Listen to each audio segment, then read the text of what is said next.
12 permanents in play. Yeah, I did get the chance to see someone today with Xenagos and Voyaging Satyrs and Nykthos. Let's say there was monstrous Pelucranos for X equals 15. While watching around tables, I saw that one happen. So that is a big number. That's a casual 31 mana to make that play. Oh, that's all? Just 2 Emrakuls and a Reach Through Mists? That's all it takes? Now, so Nick's going to lead off on a forest. He does not have the turn 1 mana creature, so no Mystic. Cedric responds with a Temple of Deceit. But Nick does have the 2 mana ramp spell in Sylvan Caryatid. Alright. The mana boost. The mana creature not necessarily as potent against the Supreme Verdict deck, but getting just the leg up, getting on board early, especially from the play, is really, really important. Well, the thing is that normally you'd think a green aggro deck has trouble with board sweepers, where the green-red Devotion deck really has shown to be powerful is the number of Planeswalkers it plays in the main. And we'll see that right now as Nick manages to ramp into a turn 3 Xenagos. He's able to sneak that under counter spells. Of all the Planeswalkers, this one's one of the less threatening ones, but still all of them are pretty threatening just by virtue of being a Planeswalker. Yeah, still pretty threatening. And also plays along with that ramp aspect as well with its +1. That's gotta go, says Cedric Phillips, and he needs Attention Spheres. Yeah, so that's going to get Attention Sphere. As a note, Nick is on 6 cards this game, but he is on the play. Land tapped. Let's see what the follow-up is. Follow-up. So Nick making a lot of plays while Cedric's counter spells are down. Granted, he doesn't have too many counter spells pre-board. This one's going to be Nylea, God of the Hunt. It's not actually too threatening as Nick doesn't have a Nykthos down yet. Right.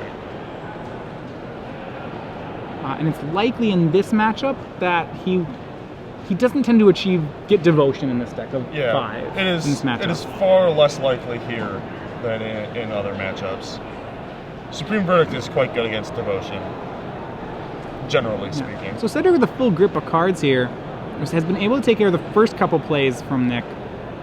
What he has to do is that the green-red Devotion decks usually have like 3 or 4 business spells in a given game, and Cedric has to find ways to take care of those 4 spells and before he casts something like a Revelation. Right, and do so in a mana and time efficient manner.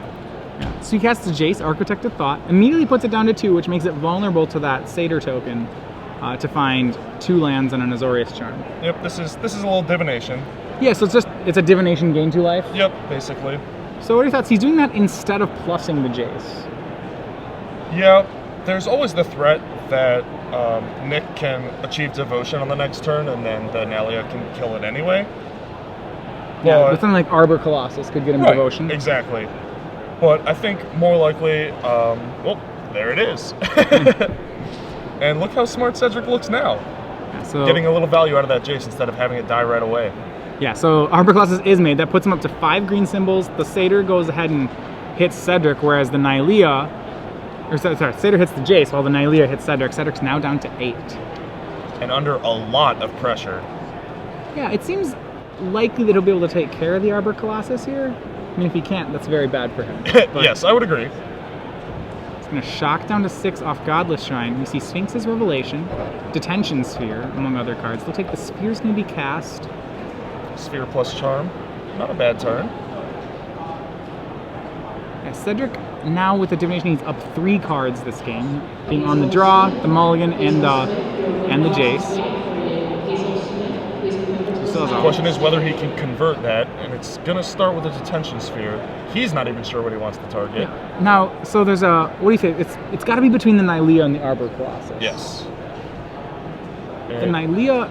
So what are your thoughts here? Well, the Arbor Colossus makes the Nylea good. Right. But the Nylea, if it gets good, if it gets active again, then it's much harder to answer. I think I like Cedric's play. Take out the Colossus. All right, he's going to go ahead and take that one down. Nick, with just 2 cards left, he draws Xenagos for the turn. That's not bad. And the last card is Nykthos, which he's going to go ahead and make. Now, Nick knows about the Azorius Charm in Cedric's hand, which is really just going to be a Doomblade here. Yeah. Both the cards the only attackers are going to be Satyr tokens. And Nick currently just has access to 3 mana, so he's not going to be able to use Nylea to pump any creature just not quite yet.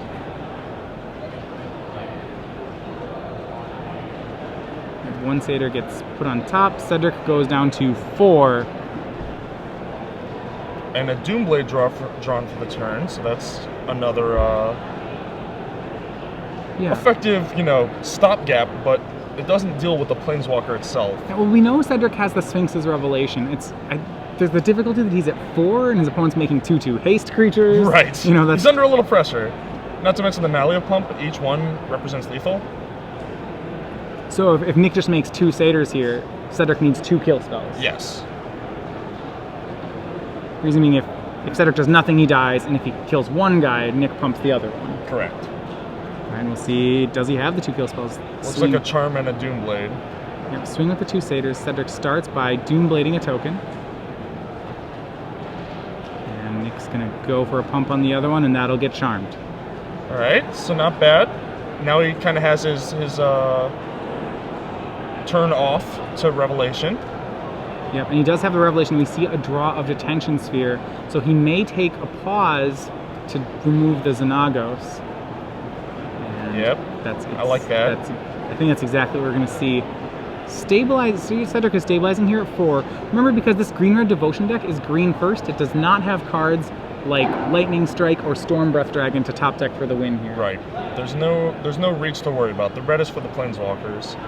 So we do see Detention Sphere take out another Planeswalker. Yeah, a whole collection of Detention Spheres here.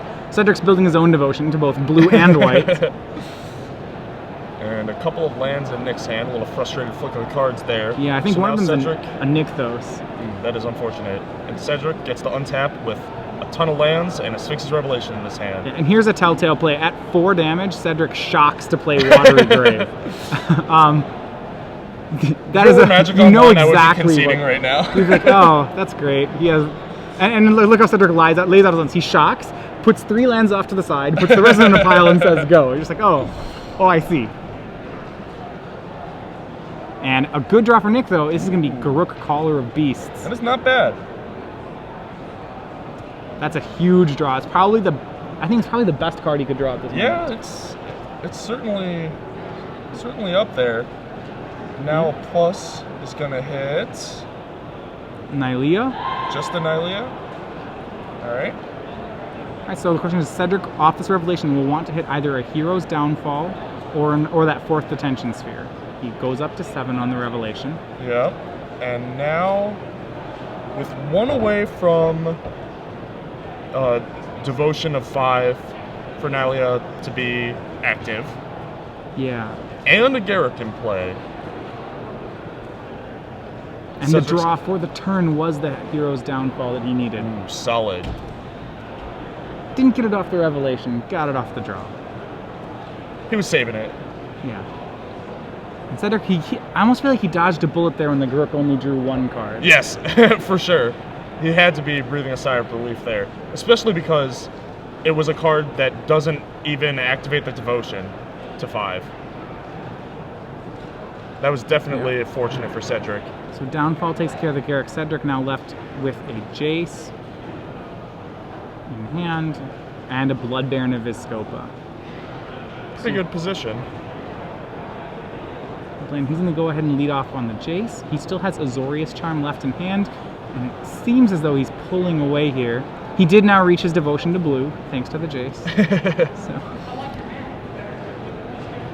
This is the classic divination now or divination later. Yep, Cedric goes for the divination later. All right. And 2 lands to left, passes back to Nick, and draw not very helpful for him. It's going to be Voyaging Satyr. Just what he was looking for. He has an extra Nylea in his hand, I think, and an extra Nykthos. So the whole playing multiples of legendary cards thing sometimes bites you. Yeah, sometimes not so good. Verdict, Dissolve, Revelation. And none of them particularly good options. Dissolve, an excellent card in this matchup, but you really don't want to give your opponent a Revelation. I don't want to, call a game over before it's over, but... Well, Nick, rather than splitting the piles, just concedes to those 3 cards. A wise choice, I believe. So, Yeah, Nick flooded out a little, and Cedric's draw would match up near perfect against Nyx. Well, that's the thing. Sometimes these, especially this green-red deck, Devotion deck, plays a lot like a ramp deck. Yeah. So, it's got its mana accelerants, it's got its lands, it's got its haymakers. And in the kind of, control deck versus ramp deck, usually what happens is that the control deck has to answer the first 3 or 4 plays of the ramp deck. And after that, it's usually in the clear. Yep. And that's exactly what we saw. So, if you look at it that way, ramp versus control, tell me about how Cedric boards them.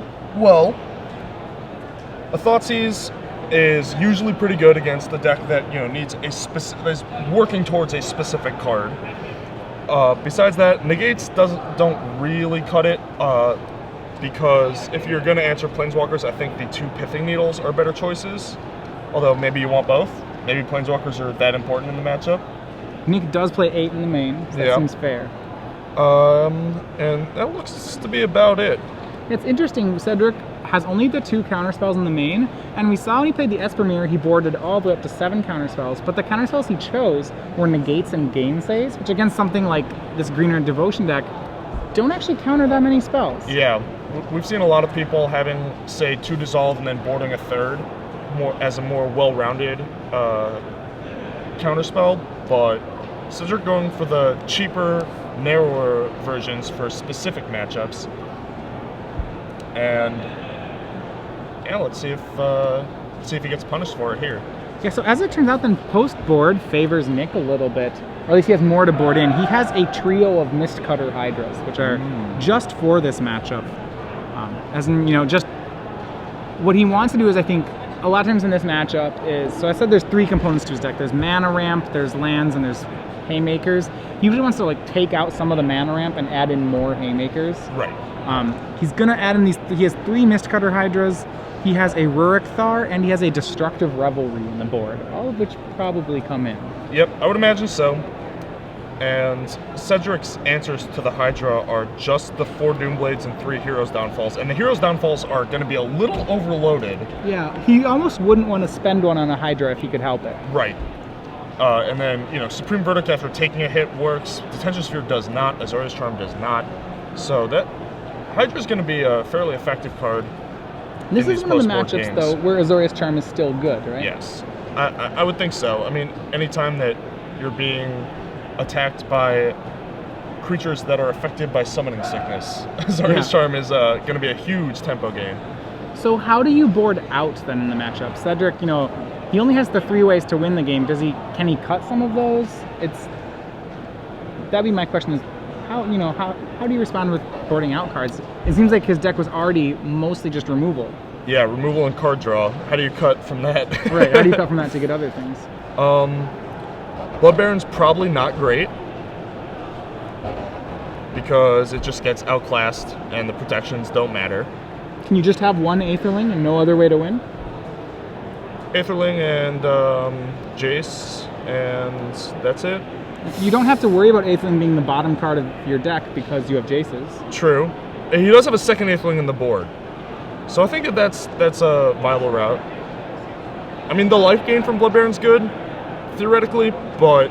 Well, he's not very big in this matchup. Yeah, you're taking such huge hits. Your life total is going down in big chunks most of the time. It seems like most creatures from Nick's deck can kill a Blood Baron. Yeah.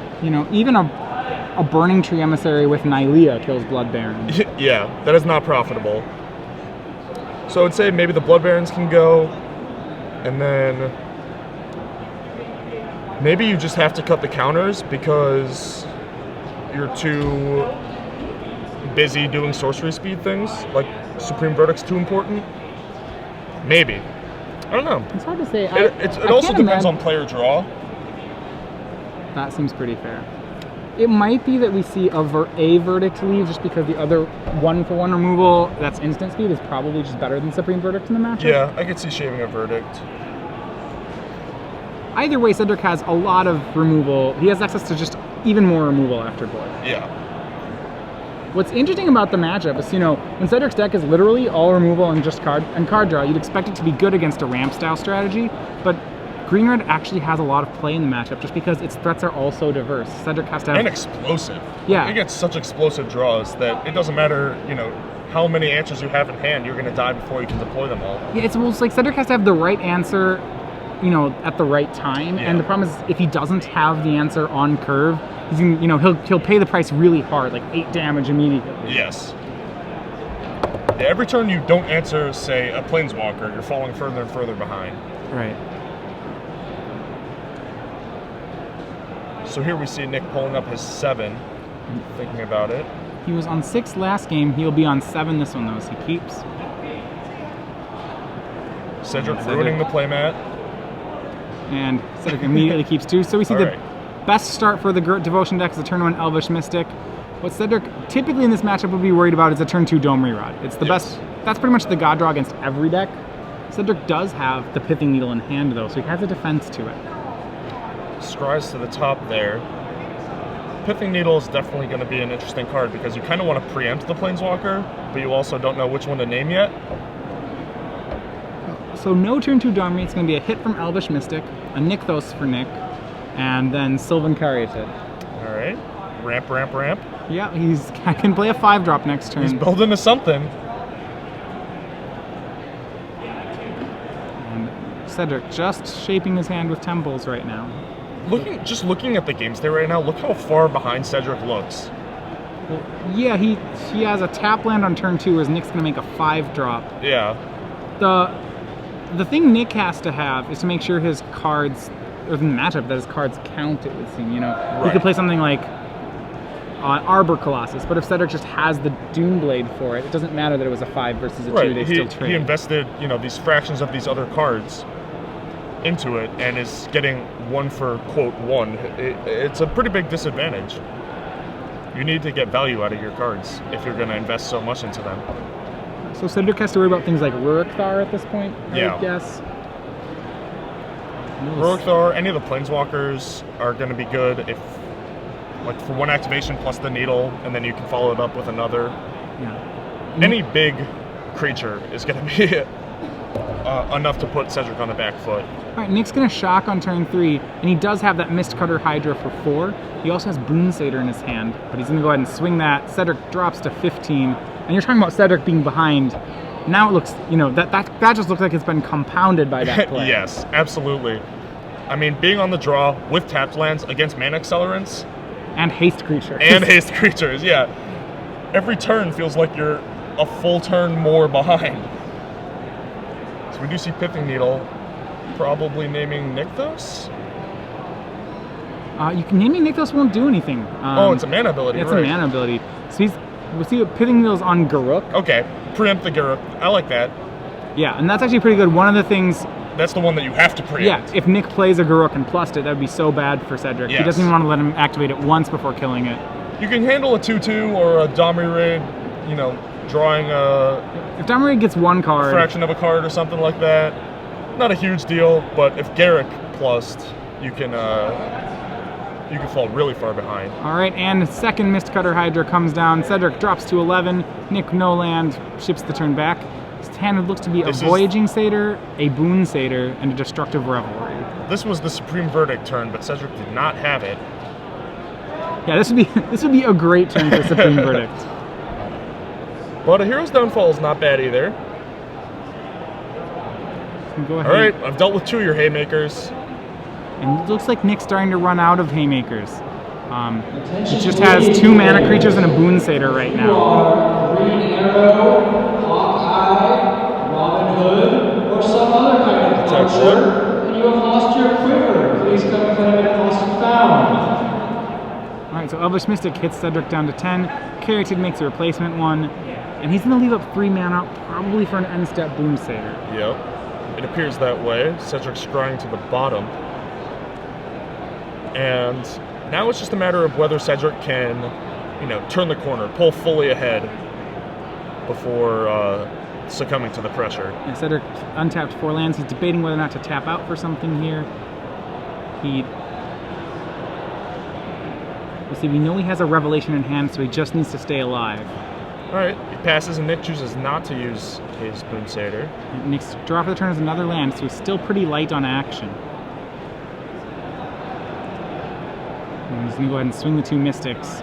No fear of Azorius Charm. or not able to play around it. Hits Cedric down to 8, and Oh no, it's not Bestow. 8. He's going to go ahead and try to put him down to 4 with this bestowed Boon Satyr.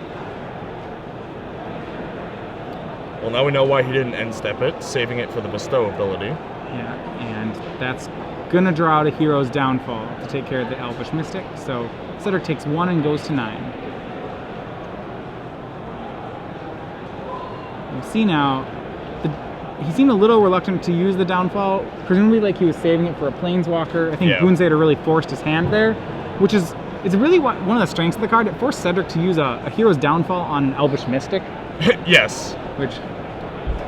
That is not exactly what Cedric had in mind. Yeah, it looks like his hand just lands in a Revelation, so he's going to have to cash in that Revelation a little earlier than he may have wanted. Yep, going down to 7, looking to go to 10. All right, Cedric 6 lands in play, but Nick is all lands too. He drew a Stomping Ground, still has Voyaging Satyr and Destructive Revelry, so he has Cedric. If Cedric takes this before Revelating, he's actually dead here. So he wisely Revelations first. Smart. So we'll go up to 10, but Cedric is gonna, he doesn't know it, but he's at a virtual 3 life.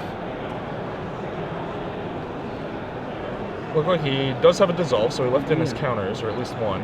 Yeah, he had a Dissolve in the Jace. I think that he does have to hit in the counters. Against a ramp deck, even Cancel's pretty good counter spell. Yeah. But he doesn't have a way to deal with that Boon Satyr yet. And now at 5, things are starting to get pretty tight for him.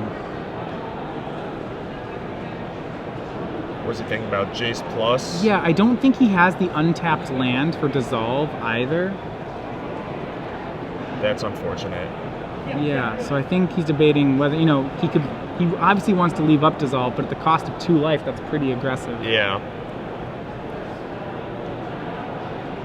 I guess he's thinking about if he minuses, what is he drawing to, versus if he pluses. Yeah, if he minuses, it's to a Doomblade, or, I would think it's to a Doomblade. Here's Jace. So here's Jace. So now the question is, what does he do with it? He knows it, and he's going to go ahead and plus it. I like it. Play a Temple. Now we know Cedric with no plays at the moment. His hand has 2 lands and a Dissolve. Leaves card on top and passes back. Could have scryed first if you were going to play Jace, but now we see Nick untapping and representing 3 with Destructive Revelry in hand. And Nick's still flooding pretty hard. His draw was another Nykthos there. So what's on the board is what he has. He does have it lethal. He's going to go ahead and swing at Cedric for 3. Cedric goes down to 2. Is he going to go for the Destructive Revelry on the Pithing Needle? That would be lethal. He's going to go ahead, it looks like, and do it. Bang! And Cedric does not have, he has the Dissolve, but doesn't have the mana for it. That works.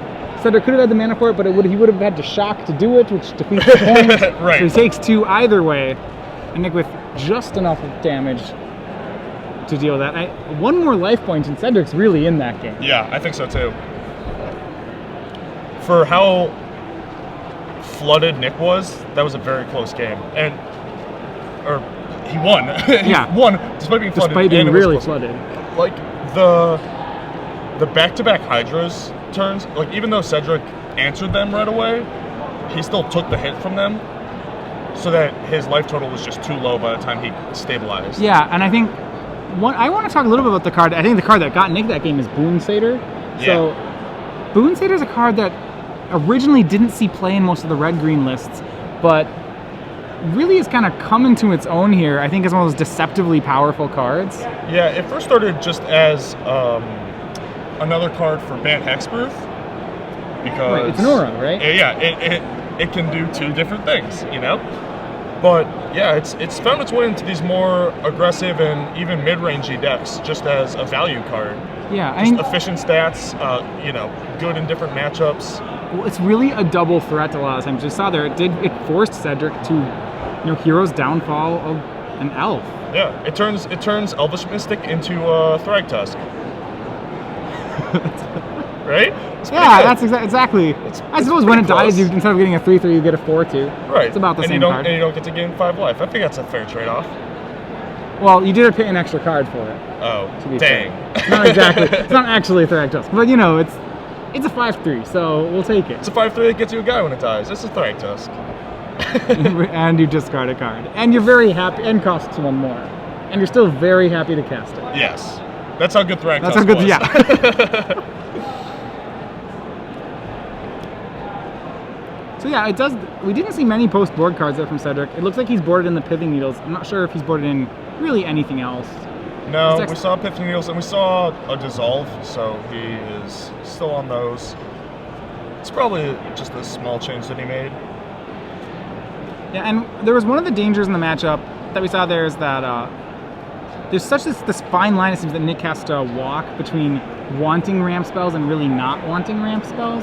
Yeah. As we saw there, the ramp spells never, like, he was able to ramp up to 5 mana on turn 3 on the play, and it didn't seem like, it's questionable how much it mattered. You know, his Hydras were one bigger thanks to some of the guys, but Yeah. as long as they still trade with the same cards. He wasn't really punishing Cedric for being, like, for how far ahead he was, he wasn't really, sticking it to him. It was more just like play a 4/4. Yeah, it's playful. And I think that,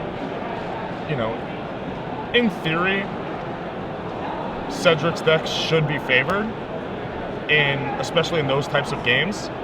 But you need something like a Supreme Verdict. Like a Supreme Verdict from Cedric at any point in that game was basically game over. Yeah, we've been very strong. Yeah. Or even just one more Doomblade. It's one of those things where Cedric has all the tools, but I kind of said if he misses once, he has to answer every threat and he's fine. But if he misses one, the red-green deck really punishes you for it. There's no wrong questions. Yeah, every question's good. Yep. So here they go, pulling up their 7s. Cedric on the play this time, so he won't be as embarrassingly far behind. Yeah, leads out on a tap land. Really just developing his mana base. Yep. Trying to. And he has an Azorius Charm. Do we see it? Do you cycle this or do you use it still as a kill spell? It's pretty good in the matchup. It is. I think you still cycle it this early. You want to be able to make sure that you're hitting those land drops and getting to a point in the game where you're revelating. Yeah, Nick digging in for some late game too. He went Temple of Abandon into Elvish Mystic with another Temple of Abandon. Scryed to the bottom on that second one. It's looking like nothing very threatening at first, but I imagine we'll start seeing the action happen on turn 3. Yes. This is that magical turn. Let's see what Nick has for us. I think, ideally he'd have a Domri here. And there you go. He does, and he's able to play it around Syncopate there by having that extra mana. Flips into a Boon Satyr, and Domri really is one of the all-stars of this matchup for the green-red deck. Absolutely. Planeswalkers in general are good against control, but Domri in particular.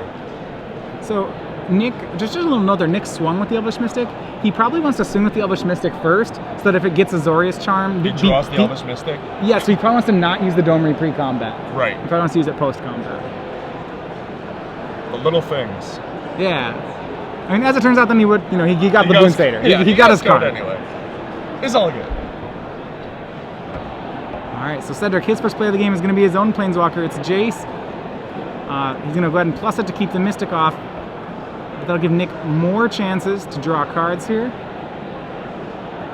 He draws into an Elvish Mystic anyway. We've seen his hand. He also has a Nylea. He has the Boon Satyr he found. And can he find more off Domri? He will. It'll be a Voyaging Satyr. And this is the kind of draw where Nykthos is going to start to become a card. Yep. It scales quite quickly once you're drawing cards. His land tapped is Gruul Guildgate. But Elvish Mystics are basically free right now.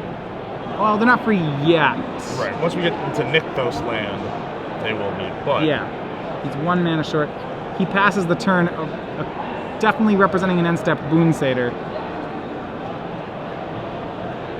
Supreme Verdict for Cedric, not at its best, but decent. And let's go digging.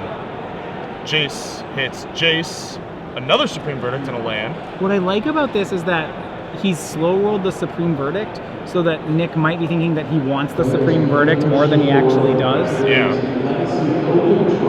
Nick here thinks, oh yeah, you really need a Supreme Verdict, where the truth is he doesn't need it. And Cedric, Mind games. Cedric may have gotten a free land off this. Like, Right. I think if he knows that Cedric has the verdict, he probably splits Jace and Jace by itself.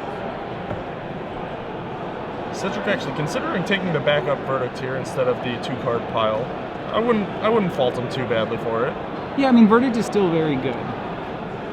But Deep in the tank about this one.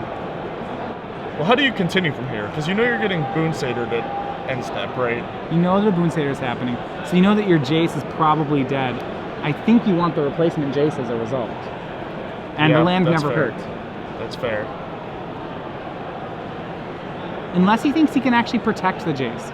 The other thing he has to worry about is that he needs to find his way to a downfall or a detention sphere. You can't actually beat a Domri emblem out of Esper. Yeah. It's not possible. That's not, and I mean, in theory you can, but it just doesn't work that way. Yeah, it doesn't happen in reality. So Domri's ult is 7, so we have 3 turns, or Yeah. 2 turns. I think that's another argument for taking the Jace. Dig deeper for another one of those if you answers. don't have the answer yet, you need to draw one. I agree with that. Yeah, Domirod, especially if your creature deck digs its way, can draw cards on its way to ultimating. Yeah. Alright, so he takes Verdict and casts it right away. It's going to float mana, floating 3, casting Boon Satyr, to no one's surprise. Cedric makes a tap land and passes. So this looks like a pretty good situation for Nick. Not necessarily ideal, but, you know. When Nizeel presses advantage, he drews the Nagos. Domri misses for the turn, so it's the first time he's going to miss with one. Another Planeswalker. Yeah, and this is where the game gets really hard for Cedric. Nick, the green-red Devotion deck just has so many threats. Yeah. So many resilient threats. Yeah. Boon Satyr will take care of Jace. Satyr will go hit Cedric. Cedric drops to 17. And this kind of non-Nykthos draw is really similar to what the other red-green decks, kind of how they kind of play. There's Elvish Mystics into early Planeswalkers. Yeah. I mean, it's a good plan. Early Planeswalkers are hard to beat in just about any matchup, or format for that matter. Yeah.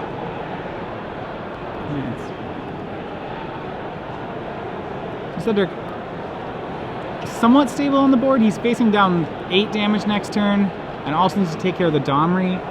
It's like he knows he has the spells to answer this, but how is he going to cast them all in time? How do you string them together to stabilize the most effectively? We'll see. Cedric contemplating on his scry here. He knows he needs an answer for the Domri. That's probably the most pressing things are the Domri and the creatures on the table. Yes. The Xenagos, he probably has a couple turns to be okay with. I guess the other worry is that Nykthos is going to be able to start pumping out even more threats. Like, he would hate to see, Nick play a Garruk next turn. That would... Yeah, that would not be good. A third Planeswalker. Unless, of course, he has a Merciless Eviction, which, would be... I do not believe no, he does. he doesn't play them. No.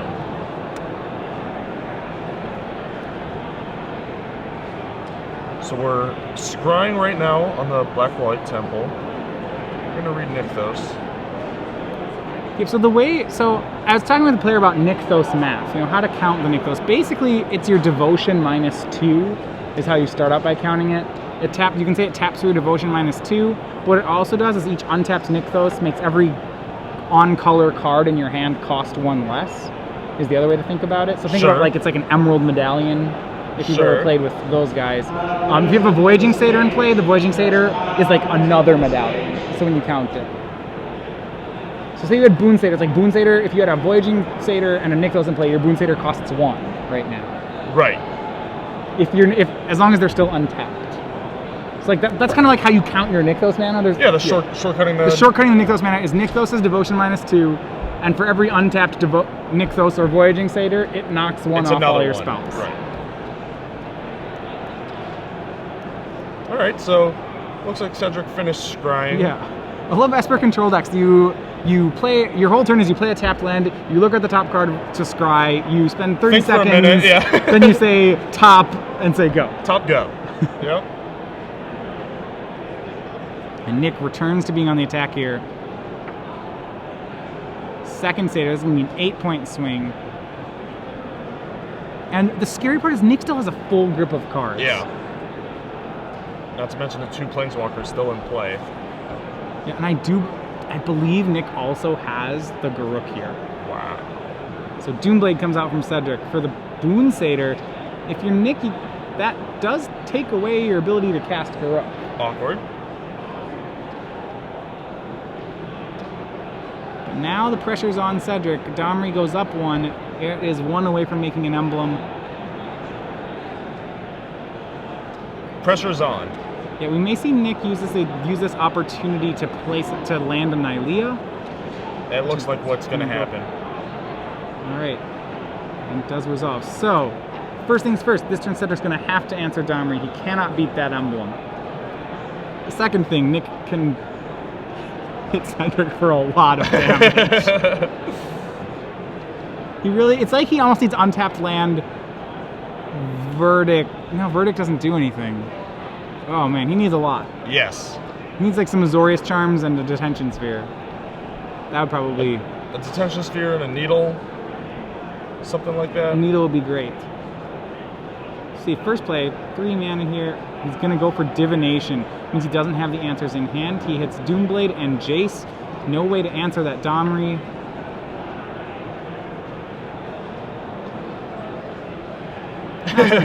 So for those who don't know, the Domri emblem here gives your creatures Hexproof, Trample, Double Strike, and Haste, which... Banding, Shadow... And Life... No. There's a lot of... Rampage 3. Right. It's there's a lot of emblems, or like Planeswalker Ultimates that are just fancy ways of saying you win the game. And Domri almost falls into that category. Yeah. Especially in a deck that would play him, the card... It takes a little bit of work, but not much. No, every creature becomes insane. Every creature becomes must answer. Even the 1 power, even the 1/1s are pretty big deals. Yeah. And on top of that, they all have Hexproof. It's really a nightmare to play against. Cedric reading that means that it's going to happen, which that's going to be difficult. That does not bode well.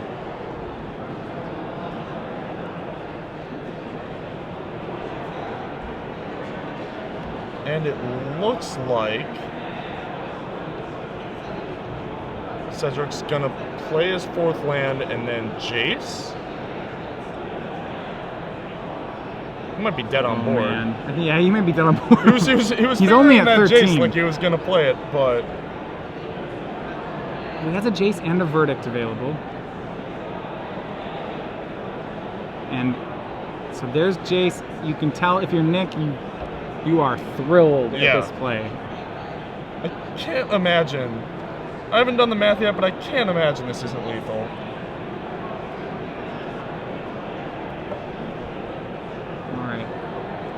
It's probably not lethal, but it's really close. Well, he just gets...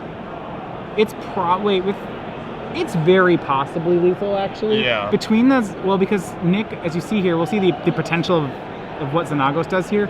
Nick will probably plus the Xenagos for mana to activate more Nyleas. If Nick for more double strike action. So if Nick does something like, play Boon, main phase Boon Satyr, plus Xenagos, make 5 mana, activate Nykthos. So watch this, 2 Voyaging Satyrs were played. So now Xenagos is plussed, that's going to be 5 mana. 4, right? Oh, sorry, 4. 4 mana. Xenagos is not a creature. He accidentally activated the Domri first. He should have 1 more mana. But now the Voyaging Satyrs... Yeah, so that's 1, 2, 3, 4 mana symbols. So that taps for 2. So that puts him up to 5 mana total. 6 mana. Oh gosh. Okay, so Voyaging Satyr taps for 2 more, so that's 5, so it's up to 7. That's going to be up to 9. Goes down to 3 to cast Garruk. So he probably should have cast the Garruk after he was at 7 before using the other one. Yeah. There's definitely a more efficient way to do all of this. Getting but I don't think it matters that much. Yeah, because he would have gotten the Garruk, and then he would have gotten the Burning Tree Emissary here, which means that the next tap of the Voyaging Satyr would have been for 5 mana, so he would have had an extra 4. And all this... This does not matter. Yeah, He's like, Cedric's still real dead. The Nylea now is actually online, so no, Cedric's just actually down on board. Do see Burning Tree Emissary into Mistcutter Hydra. for 3, I think. If This all my is- math is right, for 4. All right. I choose to believe you. It doesn't really matter. This is very lethal. Yeah, so this is the power of the green-red devotion decks here. 4, 7, 8, 9. Oh, remember, 10, it's doubled. 10 double striked. Yep. Yeah, and that's after the Jace triggers. Yes. Okay, so Nick Verrall. It's only 20 damage only 20 because damage. of the Jace trigger. 2 games to 1 defeats Cedric Phillips. So when we were talking about how some insane explosive turns and draws the devotion deck has, that was a good example. Yeah, that was a great example of what the deck's capable The of power doing. of Nykthos. Yeah. Why does that card tap for mana? Nykthos? Oh, I should just not tap for mana? Yeah. Probably wouldn't be not for a playable then. colorless, right? Probably wouldn't be. You probably couldn't play it. I'd still play it. I don't know. I mean, it's still very good once it gets going. Oh, it's just insane when it gets going. No, so this green red devotion deck is probably